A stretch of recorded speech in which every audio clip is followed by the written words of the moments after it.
One word that describes the Indian SaaS ecosystem today. 95% plus Indian founders, if they have lived or sold in India, they are used to underpricing themselves, their company, and their product. I know Indian SaaS ecosystem really well. Like, I know founders like myself. I know the challenges. Yeah, now you can say that. 100%. What's your approach to building a repeat scalable SaaS business? Move away from software development and focus more on sales and marketing. Then one more thing I've seen is that, SaaS and AI from India inherently is considered global market and global business. Actually, it's a bad thing. Don't build a global business from day one. Mr. Piyush Goyal commenting on the startups and the kind of startups that have come. I've met Piyush ji a couple of times over several forums and have had a one-to-one interaction with him. I think he's extremely pro startups. This government is the most pro. So I think we should, entrepreneurs and ecosystem should never bash this government if they accidentally say something which they did not mean to say. I think he didn't mean to say that hey, you guys are doing a bad job. Right? Yeah. I think he meant to say that we could have probably had a bit more innovation. And I don't think it's going to happen in the next 10 years. You've raised probably over 400 crores, right? What's your philosophy on capital efficiency and fundraising specifically for SaaS companies? SaaS inherently is a capital efficient model. So I strongly recommend that SaaS companies should not raise too much money. If you could instantly master any new skill, what would it be? Being able to be punctual. I can validate. Today on the show, we have Dhruvil Sanghvi, the founder of LogiNext Solutions, a global SaaS success story from India. He left his family business and a US consulting job to build a tech company that now serves clients worldwide. In this episode, we cover lessons from his entrepreneurial upbringing, how consulting shaped his SaaS journey, raising 400 plus crore and building for global markets. Let's dive into it. Welcome to Level Up, Dhruvil. Nice to have you here. I think we've already got a lot of conversation going and I thought it was rolling, but nice to have you here. This was one conversation I'm eagerly excited for and, looking forward to having this conversation with you, right? Thank you so much for having me. Really excited to talk to you. Yeah. So the intention to invite you and the intention to bring out from this podcast is basically three prima facie stuffs. One is to understand your journey into SaaS world, right? To also understand how different the SaaS world in India is from US, and to understand capital allocation and fundraising, because you've of course done a lot of fundraising, you've raised a lot of capital, right? And you're also investing in startups. So these are the things that we'll try to cover in this podcast. So without wasting a lot of time, let's get to it, right? Okay, so you come from a family of entrepreneur, all right, but you've chosen not to join your family business, moved to US, you probably studied there, took a consulting job and started in B2B SaaS, that is LogiNext Solutions, right? How did you go from doing this consulting job in US to finding or to getting an idea of doing a B2B SaaS startup? So, I always used to find it very surprising when my non-Gujarati friends used to tell me that business is in your blood, right? This is very young days in college. Then I used to think, that sounds stupid because there is nothing in the blood. And, I was just living a normal life. In fact, more often than not, I used to always find myself inferior to other communities because they were always a bit more exposed. Gujaratis generally are more in their own close community, and especially coming from Ahmedabad, I never had exposure even within India as such. So when I saw my friends from various larger cities of India, I realized that they probably are better skilled, well educated, more exposed, but they still feel that I have something there. And when I had my first thought to start LogiNext, at that point, I realized that, I've been a B2B guy all my life without really having started a business whatsoever. Why? My father's business was a B2B enterprise into manufacturing, just like several other businesses. Very sizable business as such, which he built and grew over 35 years at that time, right from the scratch. And I've always seen him working hard, traveling, closing client deals, talking to dealers, which is channel partnerships, talking about account receivable, account payable, managing production, capacity, all of it, right? So it was so, and I've always like, he would come home and there would always be some calls that, as kids, we would overhear. And then at Deloitte also, which was my first job after college, I also, it was very natural for me to be able to talk to a large company executive around how to solve, Whatever challenge usual that is. business problems. So it was not really a difficult conversation for me. By education, I was a technologist. And in that 2012 to 2015 era, when I used to work for Deloitte, at that time the whole startup wave was coming. So I remember Amazon had filed its first profitable quarter after a decade of making losses, which is when people used to call Jeff Bezos as the darling of Wall Street, because he was the first company. Amazon was the first company who could sustain their stock price. Did not grow very well, but never tanked either, without ever having profits whatsoever. And they were already public for 10 years and more. AWS was just launched, so cloud computing was becoming mainstream. Google Maps had just launched across the world. Google Maps was more of only a US thing. Everybody else was using either TomTom maps or other maps, and in most countries there was no mapping solution whatsoever. Data and 3G was becoming thing. Mobility was becoming a big thing. And more importantly, shared and gig economy was becoming a big thing, which is Ubers of the world, DoorDashes of the world were coming up. And their versions were coming up of food delivery, grocery delivery across the world, right? There was Didi starting in China, to a Grab in Southeast Asia, to a Swiggy in India, and I think India Careem also in Middle started East. Flipkart and Myntra And e-commerce Swiggy also had was there, right? started in India. So this whole Amazon Prime had just launched, where there was a Yeah. focus that, okay, now 3 to 5 day delivery window for e-commerce companies should not be a norm. It should be a same day or next day or a 2 day kind of delivery window. With all that logic together, I was like, and I saw my customers at Deloitte struggling with all these things, because my customers were retailers like Walmart and Sears and Targets of the world in the US. And none of them had any clue around how to really execute e-commerce.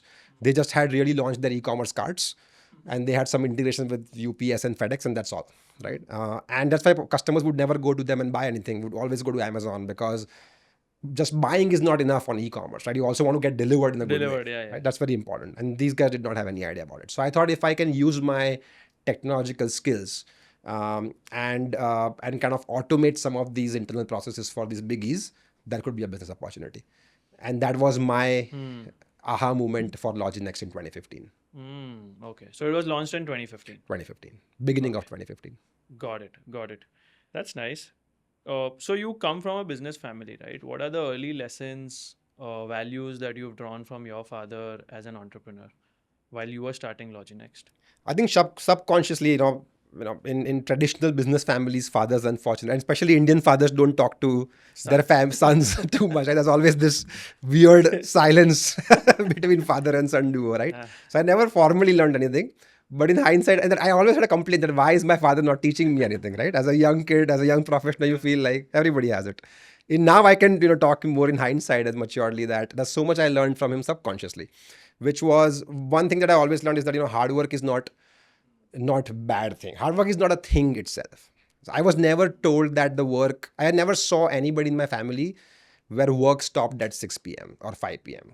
Work always was closely a part of life. So when I started working hard, it never felt like, hey, I'm quitting a 9 to 5 and working hard. It was not a point. For so many entrepreneurs and professionals, when they have to quit their job and start working hard, it's a big thing that, oh my God, I'll compromise my lifestyle, which was not the case for me. And now more so because of this whole debate of your work life. It's just progressively getting worse, right? Year on year. That's one. Number two was ability to not have cash flow for a bit, right? So as a family, you're not designed to have a salary conversation, a cash flow conversation. It's never steady, right? Like you just take bigger bets, and a lot of money comes one fine day, or nothing comes for several months, right? And that's how it is always. That's a business. But our expenses were never tuned towards the cash flow of the business. You still have the same life. So that is, I think, a subconscious learning as a business owner, where you don't really need, you can take financial risks, because you don't expect immediate cash outcome from that. And number three is, I think, just a general gut of people of being able to make money. One of the things I always find it very funny in last 3-4 years is that, where this whole shift happened in markets from in startup markets or let's say private markets or early IPO markets, where growth is no longer being valued, profitability is being valued. I After found it COVID, funny, right? I'm like, how was profitability not being valued? not being validated. And Yeah. several of the great entrepreneurs I meet, they tell me that, oh, now we are building for profitability. And I find it That's extremely strange. That's weird weird. Yeah. that that's how I always used to think from day one, right? Hmm. And I think that came from Hmm. the From previous the yeah, generation, from yeah, the yeah. father. And I think that makes a lot of sense because our fathers and even I'm a Gujarati, so when you are talking about business, it's always going to be what is your profit? How much are you making on selling whatever you're selling, right? It's a bottle, it's a mic, it's a card. What is your margin that you are left with? How much will you take home? And that conversation was never a part of the startup ecosystem. Even when I had entered the ecosystem and started consulting startups to raise funds, etc., started meeting funds, VC funds. So there was no conversation of EBITDA, no conversation. I'm like, dude, what the hell is happening? And I came from a stock market background. So capital markets, and we've done IPOs, SME IPOs. So there we used to talk about profitability. Correct. क्योंकि आपको profit पे ही P multiple पे That's the valuation मिलता absolute है. very first thing you So talk I'm about. like, why this is not happening out here? And that was my also initial thing. But then COVID all of a sudden changed the things for the VC ecosystem, and it got them to the right path that yeah, you need to talk about this. Yeah, absolutely. Yeah. So from a consulting job, right, shifting to a business, how did your consulting job help you in driving this or in scaling your B2B startup, LogiNext? I think the job, consulting job helped me think about sales more than anything, right? Consulting teaches you that sales is everything. A lot of times, tech entrepreneurs, in fact, from India, I have seen most of the tech entrepreneurs are ex engineers, and engineers want have a inherent need to solve problems first. And sometimes, Rancho. exactly, and sometimes you want to be a bit less rancho and a bit more Wolf of Wall Street. Not in a negative way, but you need to focus on GTM sales more, and that came naturally to me as a consultant. Because as consultants, of course, my background was tech, so we were always delivering solutions, but we would never start by the solution. We would first start from the customer's problem. And while it sounds very cliche, I've seen several early stage entrepreneurs not being able to practice it on a daily basis. So I think that was my biggest one. Another thing I could think is, like, how do you be polished in terms of being able to reach enterprises, right? A lot of times founders think that startups are all about being very informal, being very casual, but large enterprises and their executives and their leadership and their professionals, they value how your appearance, they value how polished your decks are, they value how solid and matured your product looks like, website looks like, what kind of backgrounds your people have, right? All of it. And this is all a part of sales cycle. While they will never tell you about these things because These are it yeah. sounds weird that you're asking these These are questions. untold. They are untold, but they are soft elements which are all at least 50% of the reason why customers buy from you. And consulting teaches you a lot of that. Yeah, I think in your consulting job, in these big fours, Deloitte, PwC, or any other They company. are very good at it. Another thing I remember being taught from consulting background was being able to network. Now, I used to be an introvert guy, and especially most Indian kids when they go to US, even if they're extroverts in India, at workplace on their day one in the US, they are a bit more introvert because they don't know the US way of working. For the first time, they are working with people where 80 to 90% of them are not from the same ethnicity. You want to be a bit more mindful about these things, and you're busy thinking all that stuff instead of delivering real value on your job. This is early days of the first job. And Deloitte, I remember in the first year, they used to have this process where every Friday you have to do something called as a firm activity. A firm activity is something where you organize some sort of networking in your peer group or to your managers or to the partners around you, and you add some value to them. And this is outside the project that you are on, and that counts towards your annual appraisal or Appraisal and increment it discussions. shows your skills other than the actual job also that. And I used to really hate this because how do you find new networking ideas every bloody Friday, right? Like imagine like 50 times a year you have to do networking, which you have to initiate. where you are the junior most person, which probably has the least value to give, and you're always, while you're doing that, you're also being judged. Um, but after 1 year, it turns you into somebody who can strike a conversation with anybody on any topic and will know the art of anywhere and will know the art of making them talk more than you. And that is so important in sales. That is the most important thing. That's the I most feel. important thing Yeah, in yeah. sales. So I think that was very valuable to learn in consulting. I think this was the first sales lesson that I had learned, that you have to extract information from your prospect. You cannot keep blabbering. You have to say one line which makes the other person say 20 to 25 lines, and you extract information and listen, grasp, and then you make sure that how you can ask a follow-on question on that. And that's so basic, right? And most That's a base. unfortunately, still 80% of the sales professionals Don't know this. don't do a good job at it somehow. They don't do it in the right manner because probably these things are again untold or not Correct. trained. Probably. Got it. So, you are solving a problem of delivery companies, logistic companies, right? With your SaaS solution. There are so many delivery companies in India and of course abroad also where you're serving. They have always focused on delivering, whether it's last mile, first mile, mid mile, right? They're always delivering something. Why there has not been many companies into a space solving a problem for a delivery company like what you are doing? I think there are two reasons for it. Number one, the reason why there are not many companies like us is because it requires a lot of build software development and core AI work. Now I remember in 2015-16, we used to have so many press releases talking about what we are doing on AI, what we're doing on machine learning. At that time, nobody cared because AI was not a thing to talk about, right? And we changed our messaging for the right reasons, to move from AI to actual business problem solving. But the fact remained the same that we spent significant amount of mind power, energy, resources, and money, obviously, and time over first 2 to 3 years to build a very deep software which can truly solve a problem with automation. And I think that is just a difficult thing to do. It takes money. We were fortunate to raise money early on. In 2015-16, I remember it is still relatively easy for founders with a bit of a pedigree to raise money. So if you're from a good university, if you're well exposed in US, if you're talking, in a polished way, half the job is done, right? In a VC's mind, in the first meeting. This is not for the second, third round, but for the seed round. So we could raise seed money easily. At that time, the markets also in private markets were very hot. They were at a bullish kind of a manner. So we raised one more round very easily as well. We were the only players in our segment who had $10 million in the bank in the first year of operating without any revenue whatsoever. This was all pre-revenue. So being able to raise $10 million 10 years ago, pre-revenue, and being able to build something in AI when you can't talk about it, you will not find talent in India who can do AI. It's just tough. And of course, we have competition else outside India. So there are several other companies who do compete with us, and they also have good tech stack.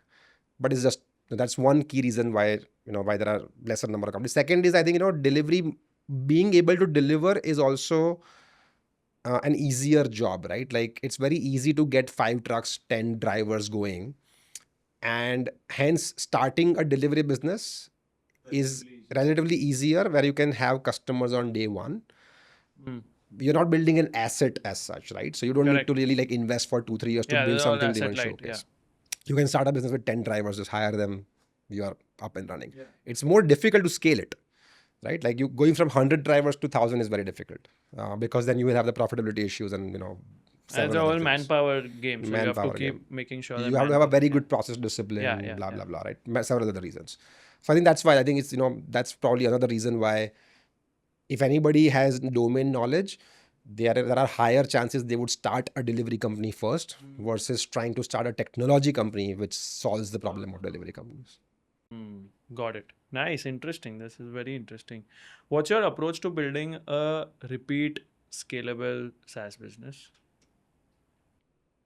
I think the number one focus should be, while building a repeatable and scalable SaaS engine, is to move away from software development and focus more on sales and marketing. Um, Again, as I said, like a lot of Indian entrepreneurs, when they start, the absolute first thing they do is to, okay, let's hire 2 engineers, let's start building. And that habit just doesn't go away. I've seen companies which I'm mentoring in SaaS, great founders, young guys, they would have raise some seed money also. They would have a 20 people team, but one person in go to market, 19 engineers. When the founder also himself or herself is an engineer on top of it, right? So I think that's one. Number two is from a scale perspective, it's um, very important to build referenceable customer stories. A lot of times founders acquire any customer they come across so long as they're willing to pay. So there's something called as quality of revenue as well. So you just don't need any revenue. You need to have the right customers come to you. That's number two. So it becomes more repeatable. Let's, for example, in our segment, and this is what we did not do well, by the way. In first 3 years, we had 2 customers from chemical industry, 3 from manufacturing, 4 from steel, 5. This is just ballpark numbers. 5 from food and beverage, 6 all different from sectors, varied and then out sectors. of this also, like 1 from India, 1 from Dubai, like 1 from Thailand, and just 1 from Those are Vietnam. starting days. जो आया वो ले लो. And that's, I think, just a bad strategy because you don't have any cohorts. You have no ideal customer persona defined. Your product takes multiple directions. The people you hire are confused in terms of where to develop their expertise on, right? So everything will just go randomly, but your revenue might still be growing. So you may get a false sense of this is scalable until you hit your first $1 million of revenue and realize that, oh, now we are all exhausted and all our energy is going into 10 directions and we really can't go further. And that's when the reality strikes to a founder's mind that, what, I need to reduce and focus into Get some narrowed industries. down. Yeah, get narrowed down. Yeah. Then one more thing I've seen is that, well, SaaS and AI from India inherently is considered global market and global business. Actually, it's a bad thing. Don't build a global business from day one because then you need 24/7 customer support. You need salespeople who understand several cultures. You yourself as a founder will end up traveling into every direction whatsoever. And that requires, again, sheer focus because once you have US customer or even one country outside India starts to buy you, you will naturally see neighboring countries also start giving you leads without you doing any marketing whatsoever. So for example, when you do marketing in US, you will definitely get leads from Western Europe. When you get customer Canada or Canada obviously just very natural. Yeah. And some from Mexico also a bit and whatnot. But you don't want to, you want to be able to say no to those because there will always be those intricacies and nuances of those local markets which will defocus you. And the moment you have customers in those secondary markets, then even their neighboring countries will start reaching out to you. It's just natural. So you need to be able to say no, that no, you know what, we just don't do this. We are not live in that country right now. We want to focus on one region, one country, one use case, one industry, whatever that might be. I think this is very important because this is a very big mistake early stage founders are making, and I literally see this happening on a day-to-day basis because when we are advising a startup, we are working with them on their business modeling, etc. They try to bring about all these aspects that, okay, now I'm also talking about just in India. Forget global. I'm in Mumbai. Abhi, after 3 months, I want to launch Gurgaon. I want to launch Bangalore. I want to do Hyderabad. I'm like, how quickly you can do? Even though you have 10 crores, it takes, men on feet. It takes time to hire the right people. You can't just keep opening a store. You can't just keep opening a distribution channel or a, sales head out there in a different city. Forget globally. Even globally, this is what happens. 6 months, I'll open USA. I'm like, how? It's not possible. You try to focus first where you are, get a certain product market fit, get a sense whether people are willing to pay you or not. Once you are successful somewhere, then you build that, repeat, copy paste that model in a different city or a country with its tweaks and whatever needs to be done. I think that's so true, and I feel that goes back to this quantity thinking, right? Like in India, we are all used to from childhood doing more. In India, doing more is considered good, and our upbringing is that. And while I give that advice, I have made the exact same mistakes in my journey as well of doing more. In 2016, we also ended up acquiring a delivery company also, assuming if we can do tech, why can't we do deliveries also, right? And we really, like 20% of our funds was just wasted in acquiring a company which was a disaster. right? We did not know about it. We thought it's very easy to do. The founder was not aligned. We added like 30 people in our team. It was a merger happening between two teams. It felt very sexy and awesome, Yeah. but was a nightmare after 1 year, and realized that this was just one of the worst Time waste. decisions we could have avoided. One more thing is also I see is the root cause of doing more is um, there are examples of other companies who have done that, but in their own segment. Like Zepto grew from Powai to Mumbai to 10 cities. And if you see, a lot of media, these companies attract in the first few years of their business is that now Zepto launched in 5, 10 more cities, right? Like Swiggy launched in 50 cities.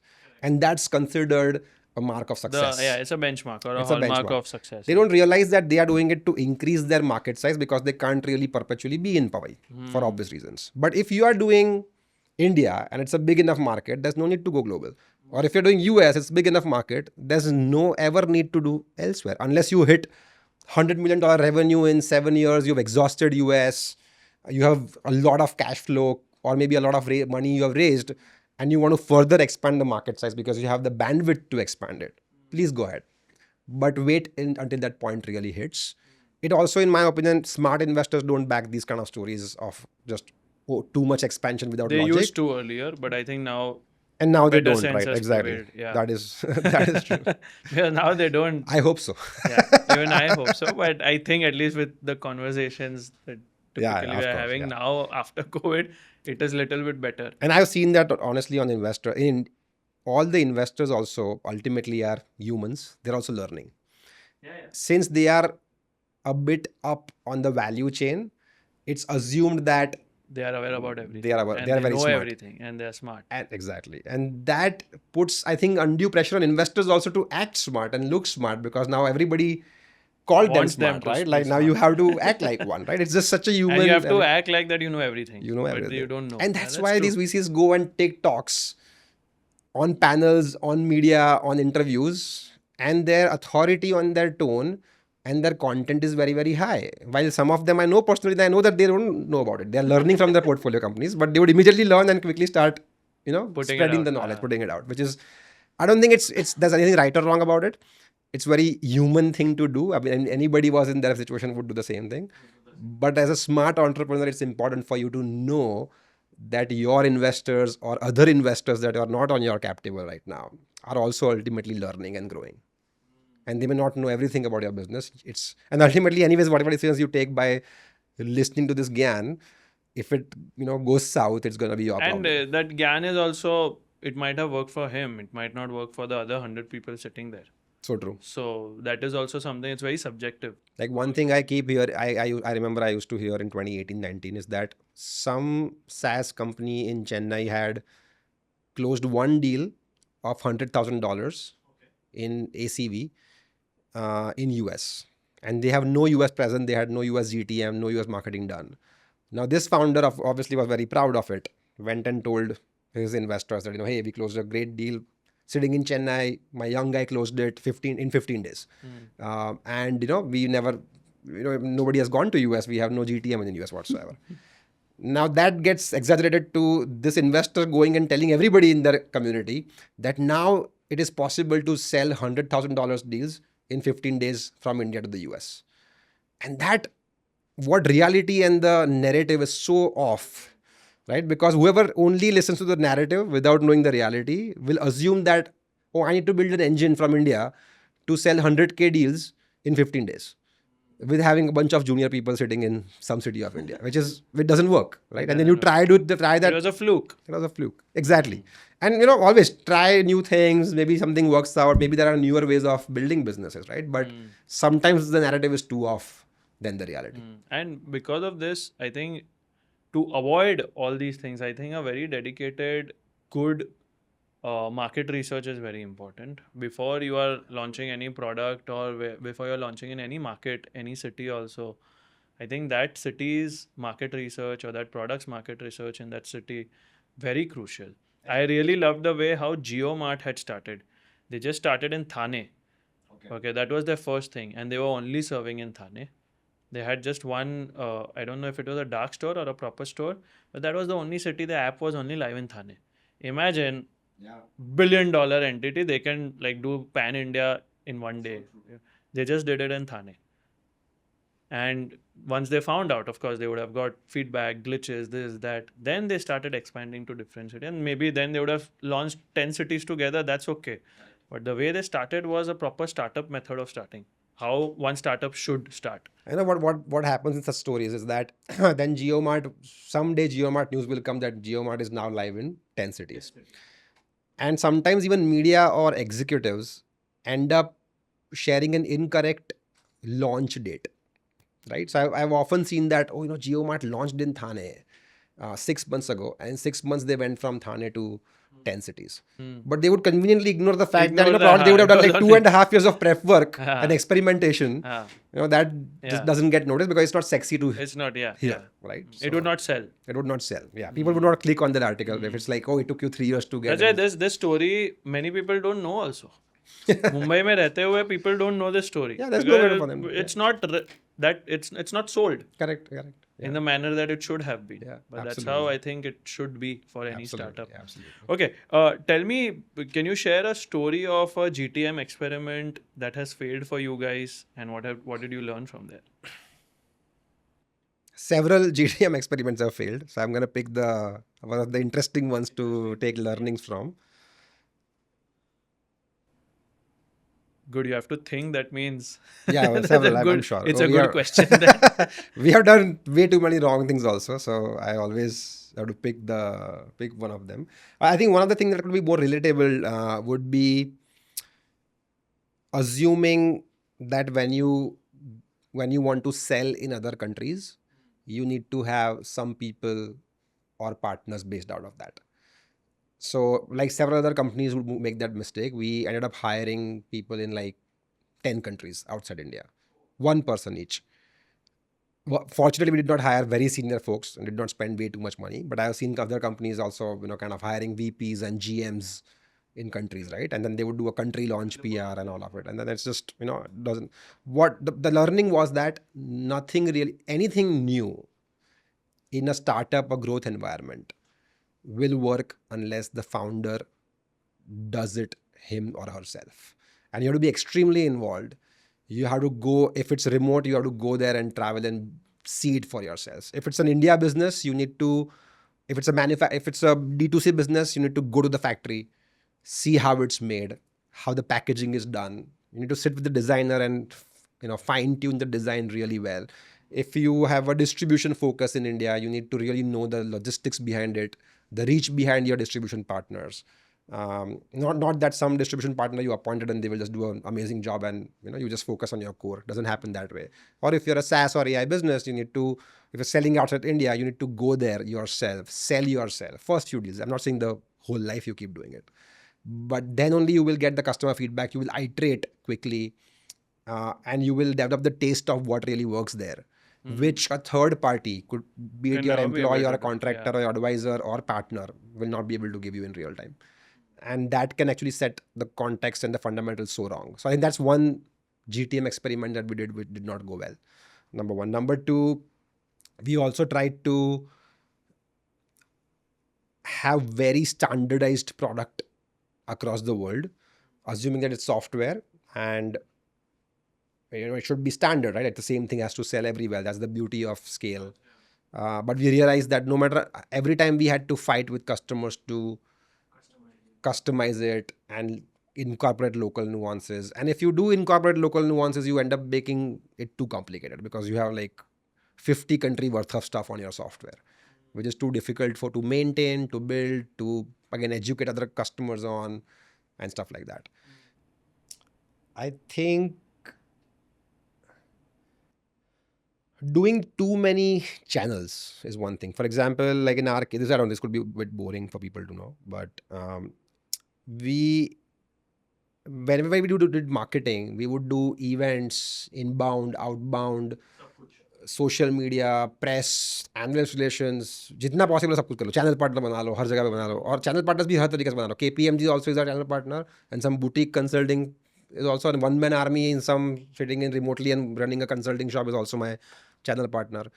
In LinkedIn, like on social, we would run ads on LinkedIn also, Instagram also, Twitter also. And we will run on Google as well, on Bing also, because Bing has some 20% market share in US search traffic. So we'll be like, okay, Bing bhi karna padega. And it's just like, it's way too many things to do.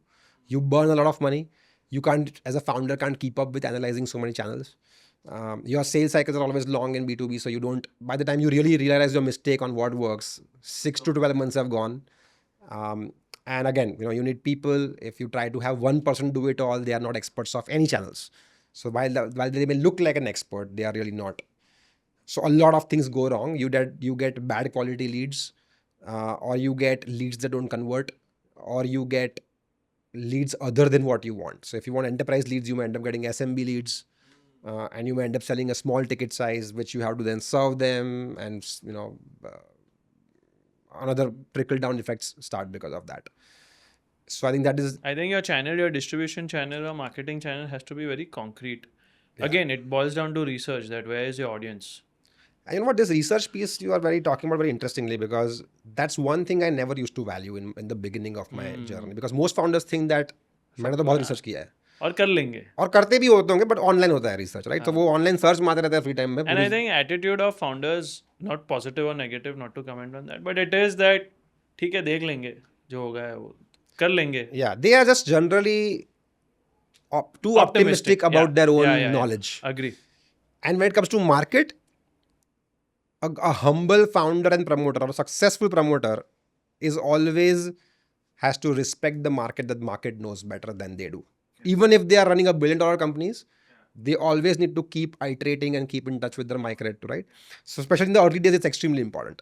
I think this is one learning that came from investors to me, because I used to first, not respect the market research, market sizing, all these concepts, right? And then after 3-4 years of journey, I realized that how important it is to really go deep and truly feel your market, know your customer's problem. Cliche things to say, but I did not experience it in the first 3 years, and I still don't see most founders really feeling it to the core of it. Like classic example is this whole TAM SAM song example, right? For TAM, the classic example for Indian founders, which we see daily in the decks that we receive, is 1.4 billion population into some figure, whatever they want to put. Like what, and a McKinsey research report is and McKinsey cited. or किसी कोई दूसरे Deloitte का some research report is there, and that figure is the TAM. So I mean, that's not the way how you're supposed to do it. I've been a consultant myself, and I worked with consultants in different capacities, and we still work with them and we respect them. But you know what? All these McKinsey, Bain, Deloitte reports are actually wrong. Sometimes they publish wrong data, and I feel shocked. I'm like, how are you? They sometimes unknowingly misuse the brand authority they have to quote numbers which are just absolutely bloated, because bloated number drives downloads and clicks, right? That's what people want. Why would nobody wants to download a research report to prove a market is small? Everybody wants to read a market research report only to believe and validate their assumption that this market is big. I mean, that is a company which needs to be accountable and responsible towards any figure that they're stating. Especially in India, oh my God. I think, I don't know, like maybe it's too steep to say we can edit this out, but I think at some point these guys will get sued for this. It's bad, it's wrong, it's a lie. Yeah. And they have really no research done whatsoever. They just basically pick up a phone, call somebody, and it's because this guy said so. And the guy looks like a respected one. I don't think those people in blazers and those people in shirt and pant formals, they are going on the ground doing any research, talking to a dealer, talking to a distributor, going in a farmer's home, spending time with him to understand agri economy, uske crop mein kya ho raha hai. I don't think they are doing that. I am pretty sure. Like I had read one of the, I'll not quote the name, but one of these guys we're talking about, they published a SaaS report, India SaaS report, and they publish every year. And now, like, I know Indian SaaS ecosystem really well. Like I know founders like myself, I know the challenges. Yeah, now you can say that. 100%. So first I used to believe those reports. Then the last one wala maine padha, and I was like, boss, you guys are quoting 100 companies have revenue more than $25 million ARR now. Which are these companies? Like I literally know every one of them. Like who are them? Like there's no list. There's no reference to it. But now, and there are 10 companies with more than $500 million revenue, 20 companies with more than 100 million revenue, 100 companies with more than 25 million revenue, and some 200 more than 10 million revenue. I'm like, wow, this is 100% lie, because I don't know even half of it. And I know a lot of people, and there are industry associations who are designed for that. And if at least more than 50% of these founders are not even existing anywhere, on where are they then, right? Like, how did you find them? And if you did, please bring them, put their logos out there, because all the logos they would cite will be the same top ones, right? And बाकी लोग कहाँ से निकले? It's an utter lie. And then they would also have, based on, so they would put that as the first page, first slide on the report. And then they would say, we asked these people on what their GTM is, how it sells, how do they do marketing. I'm like, boss, if the people are non-existent, everything else that you write is a lie. Hmm. Got it. Coming to this lie, right? There was a very interesting, and I think we spoke on phone, but I want to know from you. There was a very interesting article that came out, and multiple articles in the media, that you have sold a company for $250,000 after raising $50 million of funding. So, do you want to share what had happened there? Yeah, that's And also how did that get? How did that come out? another interesting view about worldview that I have developed over the years, right? And about the lies. Another interesting element in our ecosystem, and again largely unfortunately in Indian ecosystem, which is new and early, is that 90% of journalists don't know what they're doing. They don't do any research. They don't really go on the ground. They make 3 calls and write something and misuse their brand authority that they have. So we had done a recap of our, one of our entities, and that entity got bound up as a part of recap because we don't no longer use it. These guys found those submissions or the filings of that dissolution from somewhere and built a narrative, and would call one of the ex-junior employees to validate that something like this happened. And of course, if that person, let's say, was a part of the company, they would say, maybe sure, maybe yes. And then they would cite them as a source. And on top of it, they would, look at our LinkedIn. And we had on LinkedIn, we had a 10% attrition over 2-3 month period, which they called as layoff. So they matched that dissolution with a story of an employee churn, calling it layoff, which was not a layoff, along with a narrative which is very spicy enough to write that, a heavily funded company shuts down. And they said it shut down. It shut down. Which was so weird. On top of it, the worst part, they also emailed me previous evening before sharing the story that, hey, Dhruvil, do you have any quote which is, at least they cared to ask me, to hear from the horse's mouth. And in the same article, there's my quote as well, that this is absolutely false information. The company is operational, customers are the same, employees are the same, and nothing changes. They also added that quote because they're supposed to by their duty, and they still retain the title. Which was, so if you go to these articles, there's my quote of like good 3-4 lines, which clearly says that nothing really changed in the business. But everything before and after is their own understanding of it, which I find it so weird that, if because the headline is something else, but then your quote is something else, but they don't highlight that quote. because the quote is not gonna get them clicks. Highlight will get the clicks, and I think that's the unfortunate part. I think kind of gotten used to this over the years, because we have also, and I would admit that we have also used media to drive the narrative we want to, right? Not in a bad way, right? But for our benefit, without damaging anybody else. And I've seen several founders doing it, like pretty much. And I also one must do it. Of course, exactly. It should not be misleading to your Correct, customer exactly. or your stakeholders, but yeah, one must. And in that process, I have seen that whenever we want to drive a narrative, even the smartest journalists I talk to, the amount of depth they have about AI, enterprise software, building from India for the world, or even logistics and supply chain is just so shallow, because you could figure out based on the questions they ask you, right? How much the other person knows about what you're doing. And it's not possible for journalists to, I'm not saying that they should do it. It's not possible for them to know about so many sectors in the equal amount of depth as an entrepreneur would know, because I live and breathe it every day. But then at least they should not have the authority and tone to drive people's narrative. They should always use that with caution that, this is just, our opinion, and, use it cautiously, and this could be absolutely wrong as well.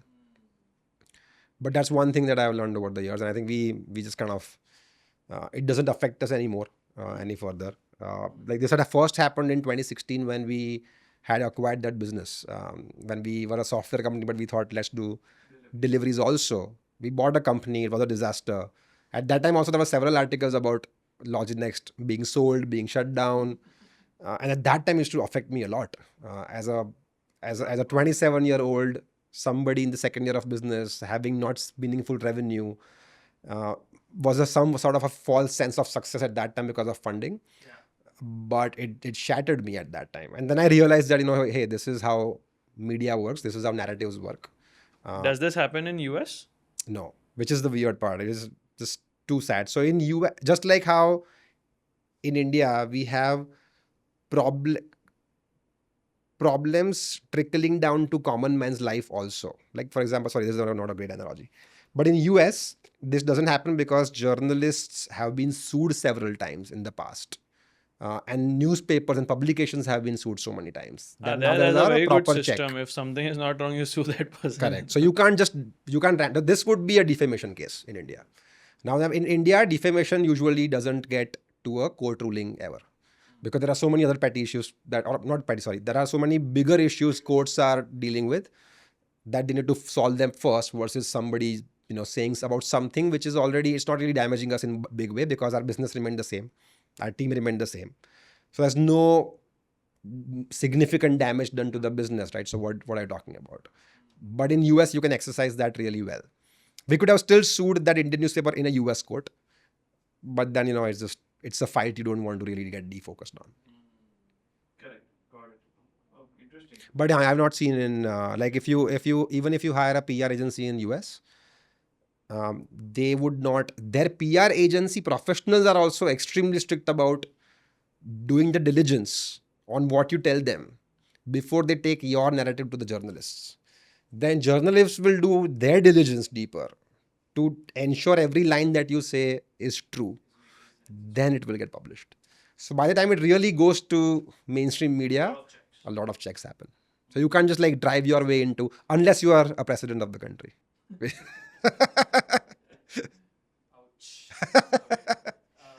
All right. So you've raised probably over 400 crores, right? What's your philosophy on capital efficiency and fundraising specifically for SaaS companies? SaaS inherently is a capital efficient model. So I strongly recommend that SaaS companies should not raise too much money. And Yeah, because there is consistent cash flows coming in with decent good margins. Correct. The SaaS businesses should be built by raising one round or maybe one more when you are in a platform building and early Development GTM phase. And then it has to be, it can very quickly become cash flow positive.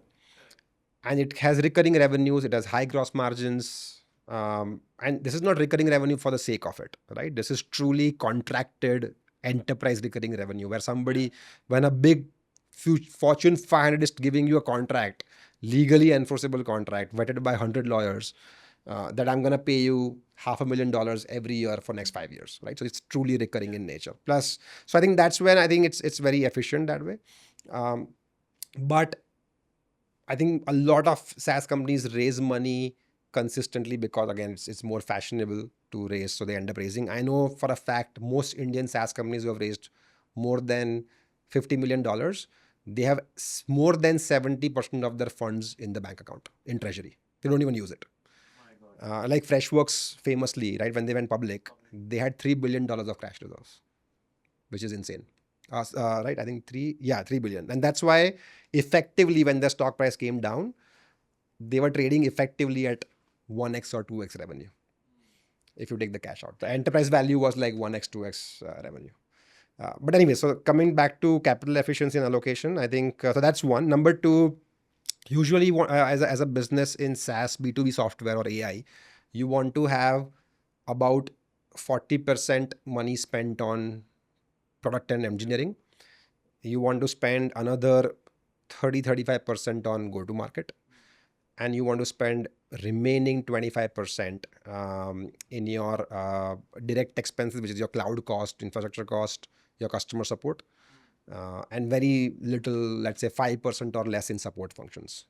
Like as a SaaS company, your finance team should be super lean because the number of entries on your books is very less. Unlike a consumer business Where is where going to come? high Yeah, yeah. frequency, high Correct. transaction, there's no refund activities happening, there's no Correct. reconciliation required of that sort. There's no cogs, right? So there's vendor piece is also super slim, Correct. Correct. and there is no cash flow cycles or Working capital working cycle capital is requires not are there. very less, and hence I think that's the kind of usual capital structure. And what else I can share? Yeah, I think that does it answer your question. Yeah, I think more or less, yes. Okay. How do you think about market prioritization and pricing for SaaS companies in emerging markets versus developed markets? For example, US versus India. Great question. Pricing for SaaS is decided by two different strategies. One is either your willingness to pay, or second, based on the value you create. Right? It's never done based on your cost. Unlike, let's say, if you are selling a juice bottle, right? Like you would have a constraint in terms of that it's gonna cost me 100 Yeah, rupees if to it is a make, 100, what is my margin, distributor and there's margin, some etc. number that typically you want to keep 60% of GM or Got it. whatever Got it. contribution margin, and then you build on top of it. That's not the case in That's SaaS. not the case here, because your cost of maintaining or manufacturing the software could be 100 rupees, but you could also potentially charge 15,000 rupees for it. So you can actually be in a 98% GM or CM1 kind of businesses in software. Why? Because the value you create with the technology is just so high. So that's why it about value creation, where you need to understand how much your customers can pay. And that's where the pricing of India versus US, or emerging market versus developing markets, emerging market versus developed markets, can be different. Number two is willingness to pay, right? Which is a bit more around customer mindset and competition. Like sometimes even if you might be creating value worth 15,000 rupees, let's say for a unit piece of software for the customer, because there is competition which is a bit more affordable, and because the customer has a mindset where I would not want to pay so much upfront because it's just too much to pay from a mindset perspective, you may want to bring it down a bit less, or maybe increase it further if required. So that's kind of two key ways. Another angle to look at is India versus US pricing usually at least has 1:4 ratio, at least, or 1:3. That means if you're selling in India for X, you must sell it in US for 3x or 4x. Why? Because most of the uh, productivity gain you bring, or revenue increment that you bring, gets valued 3x 4x more in US, either because their cost structures are 3x 4x more than India, or their market potentials are 3x 4x more. So if you are in the revenue increasing game for the customer, then you can make a much larger value for your customer. So that's basic. What if you are in the cost decreasing game for that customer with your SaaS solution? Cost decreasing game, right? Yeah, if you're in a cost reduction or cost optimization game, that is also 3x. That is 3x 4x easily, right? Because the white collar, what is that cost? Cost will mostly be people, right? And the people cost is at least 3 times higher in US for the most qualified workforce. If you furthermore you go towards the blue collar workforce that you are affecting. For example, in our case, we improve the productivity of drivers.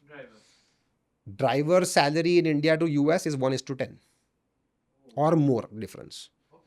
So then you shouldn't even price it 3x 4x. It will look very cheap to a US customer. Then you price it 10x, Right? 8x, 10x. In fact, they would doubt you more in terms of why you are so cheap, because then they doubt your product, na, कि तो cheap product है. because your competition must be priced at local market, because they must be built in Yeah, of US or course, they are elsewhere, built. right? Unless you have only India competition selling into US, which is also not possible. If there is no US company selling into US in your segment, then you are probably wrong and doing something wrong. Because if you could see a problem sitting in India in US, there has to be somebody Someone in who's US sitting who's there. Yeah, sitting yeah, there of and course, solve the of problem. course. And also, one last piece on pricing is, I've seen this rule of thumb or an observation that 95% plus Indian founders, if they have lived or sold in India, they are used to underpricing themselves, their company, and their product. When you go to US, that barrier has to be broken, that unlearning has to happen. So even if you don't want to apply any science or maths on it or any logic on it, you just by default please price it up significantly, because there are extremely high chances that you are underselling your software. And that's just a basic rule of thumb. There's no data to back it, but I've seen that like way too often. Makes sense. Makes sense. Okay. So, tell me about the funding dynamics in US versus India. How does it vary? Great question. Funding ecosystem in India is still early. Venture ecosystem in India started in 2005-6 with the initial funds being established. So it's 20-year-old ecosystem. In US, it is 40 years old ecosystem. Right, so it's double the experience they have, and they've already also with 40 years it compounds very well, right? So it has grown significantly larger than us. That's number one. Number two is Indian venture ecosystem has not seen enough exits. So a lot of capital has not been returned yet. In US, several of these early venture bets that happened in late 80s or 90s, they went public very quickly in 3 years after backing a company, in 5 years after backing the company. In India, even when a venture investor takes a series A, B, C bet, it still takes 7 to 10 years to go public, or maybe even more in some cases. So that's number two. And that's why, since the capital has not been returned back, there's generally a skepticism everybody has on the performance of Indian startup market. Could be LPs or VCs themselves and promoters themselves also, right? They have a pessimistic view about what's going to happen. Number three is India, US ecosystem sees significantly crazy innovation. Like I just, don't want to be an India basher here. I am an Indian, very proud to be an Indian, but US, some of the founders based in US have done path-breaking innovation that I can't imagine Indian founders doing right now. And maybe for the right reasons, right? Because we still have a lot of problems to solve in India, which are local, basic problems. Once we solve them, then we go into doing crazy stuff, right? And there is enough market opportunity to solve your routine problems and make money. Then what's the point of taking larger, crazy bets? In US, a lot of routine problems are solved, right? The general life of a commoner is good. That is good. Yeah. A general company still runs in a very efficient way, creates great EBITDA margins, has great huge markets, and they grow also very well. And there's capital A availability. common man's problem is solved. Is solved. So generally all the professionals also or founders are also designed to think something out of the box from day one. And that's why we see very differentiated business models coming out of US. Like crypto, ultimately, crypto would come out of, blockchain crypto would come out of US. AI came out of US, and they already have a huge, headway than any other country in the world. And things like, defense tech is an example we were talking about, right? I came across a company which has built a retina operated gun, which only be operated by the owner of the gun to solve the gun violence problem of India. Now, this is a social cause, huge market, great application of technology, and they already have investors like A16Z, which is probably the number one VC backer in the world, and they have contracts with government for tens of millions of dollars over just 3 years of their existence. Now, this is something I just can't imagine an Indian founder, including myself. I would have just never occurred, or I would have never come across this. Because for us, I think we are seeing our routine problems only so many. So the brain always goes towards that, okay, let's solve this problem. I mean, this is easily visible. Who would think something out of the box? Because and even if somebody thinks, they would be shot down. Like even if an Indian founder comes to me to take angel check and has an absolutely path-breaking idea, or which is sounds insane on paper, I would be significantly more pessimistic than optimistic on it, right? So it's not really even a founder problem, ecosystem problem. It's just we're all like designed to be like that. I think that's one big difference. I think that is something that needs to change over the next 5 to 10 years as the Indian VC ecosystem evolves. And I think it has evolved over the last 7-8 years or so. Sure. And now so many new funds are also getting launched with new LPs coming in, backing, etc., whether global, Indian, whatever. The risk appetite at the seed stage that is something which is very crucial for Indian startup ecosystem for the next decade. Because if we want, as you would have also read and seen, Mr. Piyush Goyal commenting on the startups and the kind of startups that have come, right? And then there was, of course, a backlash, and then so on and so forth on media. But in a sense, he's right. But in a sense, there's no support from them also.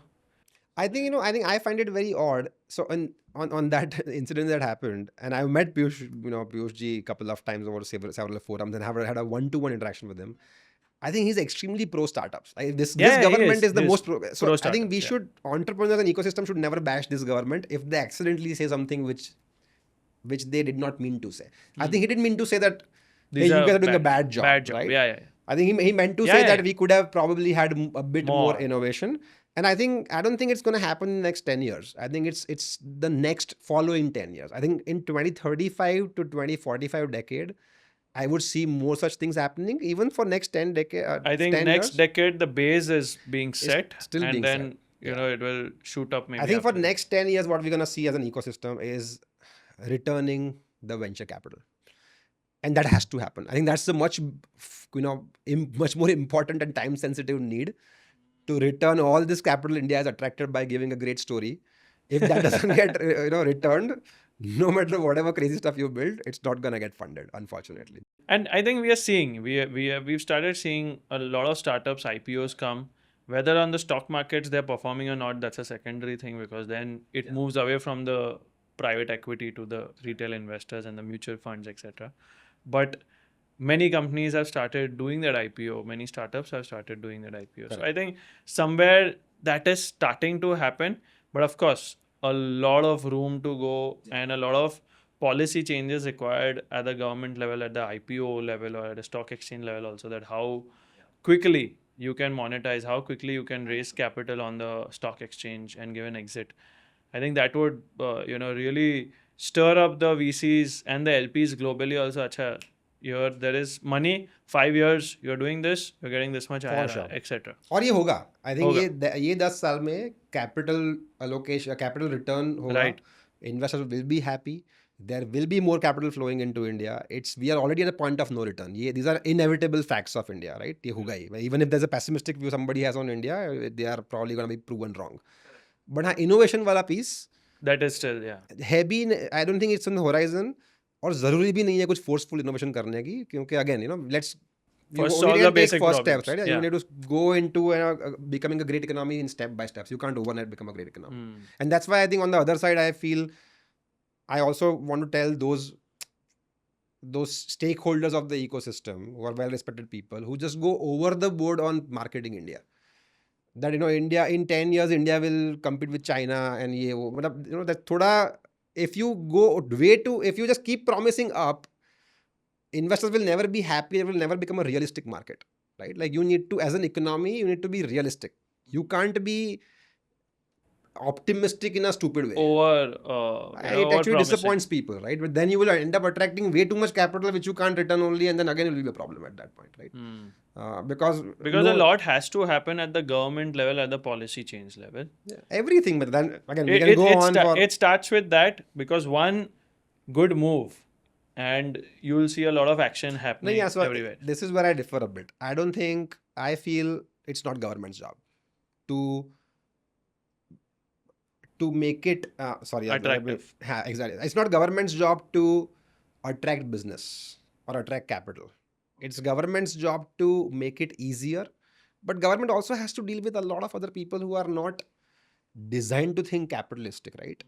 And our country, 95% is not based on that. India is not. It is more. So the other 5% cannot wake up and say कि मुझे बता, मतलब हम लोगों के लिए सब कुछ बना दो, policy easy कर दो, right? Because then frauds will happen, a lot of other issues will happen, which government also is responsible for, right? They have to think about the happiness of other 95% people also, who are not necessarily chasing money, right? Maybe they don't really care about economy, right? They have other problems to solve first. They have education requirements, they have healthcare needs. So I think, and I think government I think real entrepreneurs would be those who do it despite government intervention. Correct. Right. So I think as a founder, you need to think, boss, government karega to cherry on cake. I'm gonna go build what I need to with whatever I have today. If you keep cribbing about government को पहले ये करेगा उसके बाद मैं ये करूँगा, then our country is not going anywhere. Correct. Makes sense. Okay, so let me come to this question, right? This is an interesting one. What's that one company that you absolutely love and a lesson that you've learned from that company or the founder of that company? Indian or anything? Any company. I think one company that I'll try to give you both examples of one each. One that I admire a lot is, I think, Alibaba. Is because I've seen their operations firsthand, so I have more information about them. I remember visiting China in 2015, 2016. And some of the deeply rooted challenges in Chinese market are very difficult to solve. But the way Jack Ma and his team, and that, the way they built it, the way they scaled it, not just in China but globally, was just crazy, right? That's just extreme execution, extreme discipline, extreme hard work, extreme execution power, and I think prowess, and that's what reflected in their success. That's one company I admire a lot. And I've met him also, so I also consider him. Oh, I wow. follow him in a some way as a great, Inspired, yeah. inspiring figure for me. Another, I think in India, I have an unconventional answer for this. From today's world, I think Paytm is one company and founder I like a lot. I'll tell you why. The number one thing I find in Vijay Sharma and Paytm is the power of resilience, right? The track record, right? Like being able to build for 25 years and with in the toughest of the games and completely getting bashed every single year on year with some or the other things. Some news comes Right. out and he gets bashed. And sometimes it's, I look at him and I feel that it's not really in his control, right? For example, this NCPI came and built UPI, right? And made Bheem as the app, which is actually a competition of what Paytm was trying to do. If there was no UPI, Paytm would be an absolutely killer company, right? And that's what they were building for. Now, who would have imagined that government would do this out of the box? It is just not a thing you can protect yourself against. That's one. Number two, I think the competition, right? Like look at his competitors, Google, right? And Walmarts of the world, right? So Google Pay and PhonePe, which is Walmart. One of the two of the world's biggest companies in their segments are competing against him in the local markets with infinite capital flow. And you still fight it out. You still pull off the largest tech IPO in the history of the country. And you still kind of sustain growth after that. You turn into profits, you grow profits, you create your P&L in an even more efficient way, right? You create a great narrative. And I think he has not gotten a fair share of the rewards he should get, in my opinion. So that's one thing. And I think the way they did this whole QR code, actually, QR codes came into India because of Paytm. So now what the whole UPI infrastructure we talk about, the fundamental of that was launched by Paytm. And launched, and it made it mainstream also, right? Launching a technology is easy, but Paytm distributed the technology to every single smallest of the guy in India, and then UPI rode on that. And I think the way Paytm also, just to add on to this, one point is during demon and during when demonetization happened, the way Paytm latched onto that opportunity. Crazy. Great. It was great point. Wonderful. Like a smart move. Very smart move. The way aggressive, the way they just went after the market share, crazy. Their marketing campaigns, their onboarding customers, everyone was doing Paytm. अच्छा Paytm करो. That campaign became a viral. अगर उन्होंने नहीं किया था time पे, तो We शायद would QR not code know. हाँ, शायद UPI भी उतना फेमस नहीं होता, right? शायद Paytm का IPO नहीं आता, it would not have been this big if they would have not taken that step. Correct. I think that was a brilliant move in terms of execution. And I've also seen Vijay operating, right? Like he tells about one thing that ना मैं पत्थर हूँ, मुझे कोई तोड़ नहीं सकता, right? So he's also become so helpful to entrepreneurs, right? Like which is something nobody talks that's about. what I've seen. Right? Literally everybody I can guarantee that every entrepreneur and investor would have good things for. They will always have good things to say about Vijay Sharma because of the just sheer help that he offers. Generally, I don't know how he finds time for so much, but he does it somehow. What's one piece of advice you would give to a SaaS founder who wants to build a truly global company from India? don't build a global company. Focus on one, but that will not be as exciting. Uh, or maybe that's the answer. Is that good enough for your punchline? Could be, I yeah. just, my answer is What? don't build a global company from India. Build a focused company from India. Yeah, that's also On valid. one market out of India, which can truly make you big. Because I don't think there are any companies that grows from their local origin to overnight become global. There's always exceptions, one out of a million companies, sure. But I think it's better to And there's no roadmap towards it also, right? It is like they are you accidentally have to start from the somewhere. scratch. You'll Correct. have to see, figure out your way, whether it can actually go global also or not. Sometimes, as you had mentioned earlier, that sometimes Indian market is only very big. Why don't you be an Indian company and scale here? There's huge It is opportunity. like when Zomato acquired Urban Spoon in US. I was very surprised. I'm like, if Zomato is a, and they corrected it later on by ultimately writing that investment off. But Zomato wanted to be a global brand at some point. Ola wanted to be a global brand at Yeah, yeah, some point, Ola right? wanted. Oyo is still on the chase to become Oyo is a, still doing. I still mean, doing they it, but have. it's a struggle. It's been a struggle for 5 years now. And I think all these businesses have very deep, good, solid markets in India and large enough to build large companies and maybe build like para products within that, like tangential products within for the same market. That's easier job to do versus trying to just kind of go absolutely into another consumer market. Very difficult. Okay, so you've invested in 50 plus startups, probably, right? What's the most common mistake you see first time founders make? यही global जाना. Global Jana trying to do too many things, but I'll not repeat those then. The most common thing I have seen in founders doing in the early stages, and especially the first time founders, is building around trying to raise investment as your key goal. A lot of times it deviates them from their actual core mission and makes them take decisions which are investor friendly versus customer friendly. And this is something I've tried to give a lot of mentorship and suggestions and guidance on, but I've largely failed in really convincing early stage founders and helping them or making them stay focused on building for customers versus building for investors. Hmm. This learning and reality only kicks in once they raise one round or two rounds, Then they understand and the and pressure. then that whole rush and excitement to raise It's money calm has down. calmed down. Then they go to the business. I wish that was earlier, because in that case they would actually be able to raise even more capital and be able to build larger businesses faster in a scalable way. But again, I think there's a lot to do with the the Indian VC ecosystem's culture and mindset. How it has just started. Fundraising has become like a celebration. Valuation has become like a celebration. It is. I don't think this happens in the US. बिल्कुल नहीं, कोई It fund raise is का कोई news नहीं होता है, fundraise का nobody कुछ. cares. There is no major news or major thing. I mean, it's ठीक है. You हो can't गया. go to Bay Area and say I have raised $5 million seed round. हाँ. You're nobody. It doesn't matter, right? Yeah. Like how many people are using your software? That's the key, right? That's the game. Like you want to founders when they hire in Bay Area or New York, they tout I have 100,000 DAU or I have 50 That's the enterprise metric they customers. talk about. That's the metric. They don't talk about I have 15 headcount in my company. I have 100 people hired. I'm going to hire 200 more people. That's not the case.